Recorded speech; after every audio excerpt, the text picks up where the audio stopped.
চায়নাতে থাকার একটা বড় বাস্তবতা হলো হালাল খাবার পাওয়া সত্যিই কঠিন।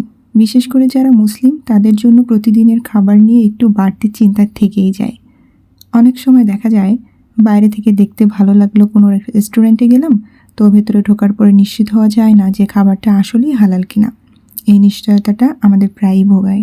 অনেক দিন ধরেই আমরা একটা ভালো বিশ্বাসযোগ্য মুসলিম রেস্টুরেন্ট খুঁজছিলাম। অবশেষে অনেক খোঁজাখুঁজির পর আজ আমরা এমনই একটা মুসলিম রেস্টুরেন্টের সন্ধান পেলাম। আজকের ডিনারের জন্য আমরা ঠিক করলাম এখানেই খাবো। রেস্টুরেন্টে ঢুকেই আমার প্রথম যেটা চোখে পড়লো সেটা হলো এর পরিপাট্য। ভেতরটা খুব সুন্দর করে সাজানো, সব কিছু গোছানো, আর সবচেয়ে গুরুত্বপূর্ণ অত্যন্ত পরিষ্কার ছিল এটা। পরিবেশটা এতটাই আরামদায়ক ছিল যে বসতেই ভালো লেগে গেল। পরে জানতে পারলাম এই রেস্টুরেন্টের মালিক নিজেই মুসলিম। এই কথাটা শোনার পর মনে একটা আলাদা প্রশান্তি কাজ করলো। মনে হলো এখানে নিশ্চিন্তে চোখ বন্ধ করে খাওয়া যাবে। হঠাৎ একটা জিনিস খেয়াল করলাম, এখানে যে রেস্টুরেন্টের মালিক মহিলা, ওনার বাচ্চাটাও এখানে বসে ডিনার করছে আর কি।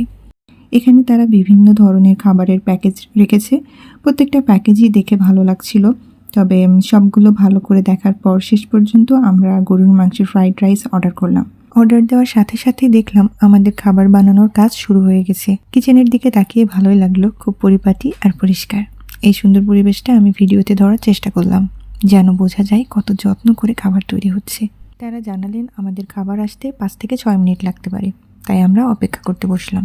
এই অল্প সময়ে অপেক্ষাটাও কিন্তু বেশ ভালোই কাটছিল। খাবার আসার সাথে সাথে তারা আমাদের একটা স্যুপ ফ্রি দিল। স্যুপটা এতটাই দারুণ ছিল, হালকা কিন্তু স্বাদে ভরপুর। ফ্রাইড রাইসটাও অনেক ভালো ছিল, একটা হালকা একটা স্মেল আসছিল। এটার ভিতরে কিছু চাইনিজ ভেজিটেবলও তারা অ্যাড করে দিয়েছিল। তো সব মিলিয়ে খাবারগুলো অনেক বেশি টেস্টি ছিল। খাবার শুরুতে প্রথমে যে স্যুপটা দিয়েছিল সেটা এতটাই ভালো লেগেছিল যে আমরা মজা করে আরও একবার চাই কিনা ভাবছিলাম। তো শেষ পর্যন্ত সাহস করে বলেই ফেললাম। অবাক করার মতো বিষয় হলো তারা কোনো দ্বিধা ছাড়াই আমাদের আবার 2 বাটি স্যুপ ফ্রি দিল। স্যুপটার টেস্ট আসলে আমি ভুলতে পারবো না, কারণ এতটাই মজা ছিল, লোভ সামলাতে পারিনি, এই জন্য দ্বিতীয়বার চেয়েছি। এই ব্যবহারটাই আমাদের সবচেয়ে বেশি ভালো লেগেছে। খাওয়ার মাঝখানে আমরা 2টো কোল্ড ড্রিঙ্কস অর্ডার করি। আমাদের খাওয়া প্রায় শেষের দিকে। এই যে স্যুপের উপরে দেখছেন, এগুলো কিন্তু রসুনের কলি। এটা ফ্লেভার দেখে বুঝলাম। তো যাই হোক, ঠিক যখন আমাদের খাওয়া প্রায় শেষের দিকে, তখন দেখি পাশের টেবিলে তাজিকিস্তানের কিছু স্টুডেন্ট, তারাও ডিনার করছে আর কি।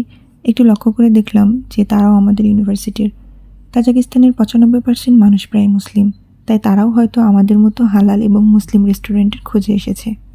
সব মিলিয়ে আজকের এই ডিনারটা শুধু খাবারের মধ্যেই সীমাবদ্ধ ছিল না, এটা ছিল স্বস্তি আর ভালো একটা অভিজ্ঞতার সুন্দর মুহূর্ত। চায়নাতে থেকেও এমন একটা মুসলিম রেস্টুরেন্ট খুঁজে পাওয়া আমাদের জন্য সত্যিই অনেক বড় স্বস্তির। তো আজকের ভিডিও এখানেই শেষ করলাম। যদি ভিডিওটি ভালো লেগে থাকে তাহলে অবশ্যই চ্যানেলটি সাবস্ক্রাইব করে পাশে থাকবেন।